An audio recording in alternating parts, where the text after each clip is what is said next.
एखाद्या अबलेवर बलात्कार केल्यासारखी भाजपची वागणूक, शहाजी बापू पाटलांची जोरदार टीका। असंच राजकारण राहिलं तर महाराष्ट्राची वैभवशाली परंपरा उद्ध्वस्त होईल, भाजपवर निशाणा। डोंबिवलीमध्ये 15 दिवसात भाजपचा ठाकरे आणि शिंदेंना धक्का। कमालीची गुप्तता ठेवत शिंदे सेनेच्या अनमोल म्हात्रेंचा भाजपात पक्षप्रवेश, तर काही दिवसांआधीच ठाकरेंच्या सेनेचे दीपश म्हात्रे हे भाजपात। ठाकरेंच्या सेनेचे उपनेते अद्वै हिरेंचा पक्षाला रामराम, आज भाजपात पक्षप्रवेश करणार। नाशिकमधील समीकरण बदलण्याची शक्यता, विधानसभेत हिरेंनी दादा भुसेंना दिलं होतं आव्हान। ठाकरेंच्या शिवसेनेला छत्रपती संभाजीनगरमध्ये देखील धक्का, राजू शिंदे आज भाजपात घरवापसी करणार। राजू शिंदेंनी शिरसाटांविरोधात ठाकरेंकडून विधानसभा लढवली होती।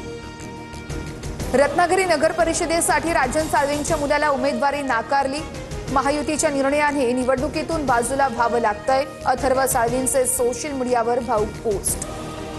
अजित पवारांच्या नेत्यांवर आता डिझाईन बॉक्सची नजर असणार, नेते आणि प्रवक्ते माध्यमांना काय प्रतिक्रिया देणार हे आता नरेश अरोरा ठरवणार।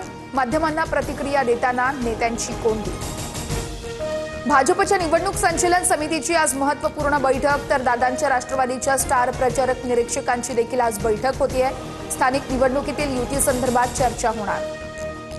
बिहारमध्ये ठाकरे बंधू नव्हते तरी काँग्रेसचा पराभव झाला, यावर मुंबईकर काँग्रेसवाल्यांचं काय म्हणणं आहे? काँग्रेसनं मुंबईत स्वबळाचा नारा दिल्यावर सामनातून सबुरीचा सल्ला।